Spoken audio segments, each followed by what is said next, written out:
자, 이제 마지막으로 통일에 관한 노력에 대해서 보도록 할게요. 여기는 아마 20번 문제로 출제될 가능성이 매우 높습니다. 17년도 최초로 절대평가 수능 한국서가 바뀌었을 때는 6.15 남북 공동선언이 출제가 되었고 18년도에는 메인 테마 문제로 출제가 안 됐었거든. 근데 19년도 작년에는 남북 기본 합의서가 출제가 되었습니다. 아직까지도 남과 북의 대화 이런 것들을 강조하는 정부 분위기이기 때문에 요걸 한번 보도록 할게요. 자, 먼저 3대장이 있는데, 자, 첫 번째는 7.4 남북 공동성명이라고 할 수 있고, 72년도 박정희 정부 때 이루어진 성명 노력이라고 할 수 있으며, 자, 두 번째는 남북 기본 합의서라고 해서 노태우 정부 91년도 12월쯤에 이 합의서가 채택이 되었고, 마지막 세 번째는 6.15 남북 공동 성명이 있습니다. 요거는 00년도 김대중 정부 때 있었던 일이거든. 자, 먼저 7.4 남북 공동 성명 자 보도록 하겠습니다. 자, 요걸 보면 여기 계기를 보면 먼저 남북 적십자 회담을 계기로 해서 남과 북의 평화적인 분위기 그리고 닉슨 독트린 등등에 의해서 요게 이루어지게 되거든요. 남과 북의 붉은 십자 이런 적십자단이 있었는데 서로 회담을 하다 보니까 평화적인 무드가 생기게 되고 이에 따라서 남과 북이 모여서 서울과 평양에서 이 성명서가 공동으로 발표되게 되거든. 여기에 평화 대원칙을 볼게요. 평화 대원칙은 쌤이 별표를 하나, 둘, 셋, 넷, 5개. 요거는 무조건 씹어 먹어야지. 요거는 무조건 나올 거야. 이 7.4 남북 공동성명이 출제가 된다면 볼게요. 첫 번째는 우리가 통일을 할 때 외세의 간섭 없이 자주적으로 통일을 해야 된다. 여기 있고 이 통일을 하는 방법에서는 서로 공격을 해서 자주적으로 공격을 하는 게 아니라 무력이 아닌 평화적인 방법으로 통일을 해야 된다. 두 번째 원칙. 세 번째는 우리 민족이 사상이든 이런 것들을 다 초월을 해서 민족적 대단결을 이루어야 된다. 요 3대 대원칙은 꼭 기억을 하세요. 다시 자 외워보자. 자 외워보세요. 자 자주 시작해요. 자주 평화 민족적 대단결. 다시 한 번 더. 자주 평화 민족적 대단결. 요거 세 개는 무조건 외워야겠지. 요 7.4 남북 공동성명이 나와준다면 요거에 관한 내용은 무조건 나올 겁니다. 정답이든 지문 아리든. 이런 7.4 남북 공동성명의 이 결과를 보면 이러한 3대 대원칙을 조절하기 위해서 남북 조절위원회가 설치되기도 하는 그런 모습이 보이기도 하고요. 또 하나는 약간 독재 체제가 남과 북 모두 강화되게 되거든요. 우리나라 남한에는 어떤 헌법이 이루어질까?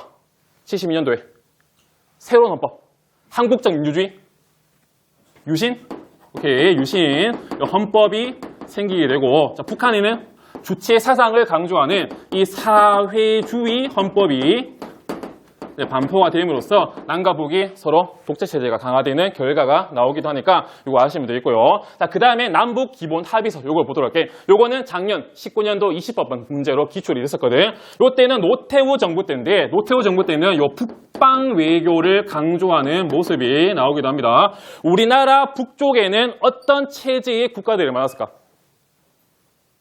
우리나라 바로 위에. 북한 무슨 체제야?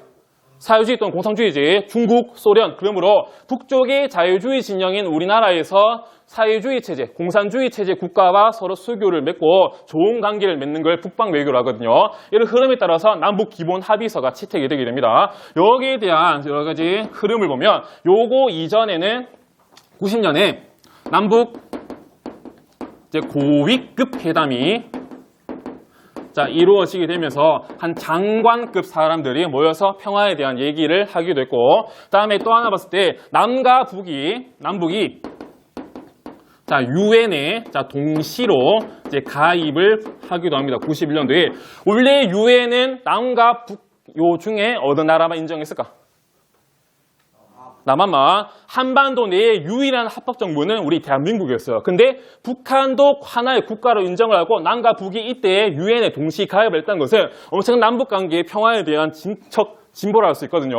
이렇게 유엔 동시 가입이 이루어지고 남북 기본 합의서가 12월 달에 발표가 되게 됩니다. 여기에 대한 원칙을 보도록 할게요. 원칙은 서로 우리가 싸웠었는데 이제 화해하자. 우리 이제 싸우지 말자 하겠지. 화해했어. 화해한 다음에는 이제 상호 불가침이야. 불가침. 침략이 불가하다. 요 말이거든. 우리 이제 화해했고 이제 안 싸우기로 했어. 그렇기 때문에 우리 함께 어깨 동무하고 함께 나아가자. 이런 뜻으로 교류 협력을 주장을 하게 됩니다. 물론 여기 자주 평화 민족적 대단결보다는 중요성은 좀 낮지만 여기 화해하고 상호 불가침하고 함께 교류 협력해서 발전해 나가자. 요 3대 원칙은 또 기억을 하시길 바랄게요. 요거에 대한 이후의 결과로서 한반도 비핵화 공동선언이 나와주게 되거든요. 이건 자막 넣어줄게요. 한반도 비핵화 공동선언이 91년도 12월 31일에 채택이 되고 92년도에 이제 발효가 되니까 요 흐름들 기억하시고 작년 수능 기출에 요 용어들 등장해 줬습니다. 자, 마지막 6.15 남북 공동성명 보도록 할게요. 요거는 17년도 수능 기출이야. 여기 보면 요거에 대한 계기를 보면 먼저 DJ 김대중 정부 때 요 햇볕 정책. 북한에 관해서 이제 좀 평화적인 체제로 가보자. 이런 햇볕 정책이 이루어진과 동시에 첫 번째로 제1차 남북 정상회담이 이루어지게 됩니다. 여기 보면 여기 고위급이랑 정상이랑 어떤 차이가 있을까? 정상은 뭐야? 국가의 최고 정상, 원수들이야. 우리나라는 김대중 전 대통령이 여기에 참석을 하게 되고 북한에는 김정일이가 들어오게 됩니다. 그래서 첫 번째 남북 정상회담이 00년도에 이루어지고 이 정상회담에서 6.15 남북 공동 선명이 아니라 선언이에요, 선언. 자, 선언이 이루어지게 되거든요. 여기에 대한 주요 내용을 보면 자, 남측의 남한의 연합제한과 그다음에 북측의 낮은 단계의 연방 제한이 서로 공통점이 있다, 비슷하다. 요 내용이 있거든. 여기서 연합제, 그다음에 연방제, 요까지는 교양으로 들으세요. 자, 지금 연합제를 실시하고 있는 국가들이 뭐지 있을까? 미국 말고 저쪽 유럽이죠, 유럽. EU 하나, EU.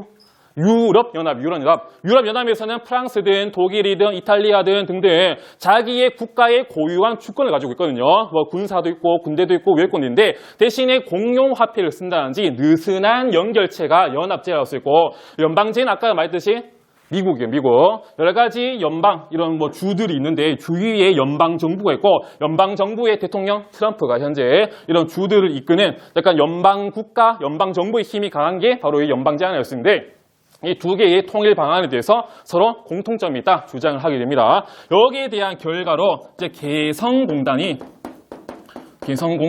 설치가 되고요. 다음에 경의선, 의주로 가는 경의선 요 복구 사업이 이제 시작을 하게 됩니다. 그리고 이산가족, 전쟁을 통해서 떨어졌던 이산가족 상봉이 이루어지기도 하니까 여기 첫 번째 7.4 남북 공동성명, 다음에 남북 기본 합의서, 6.15 남북 공동선언은 꼭 기억을 하세요.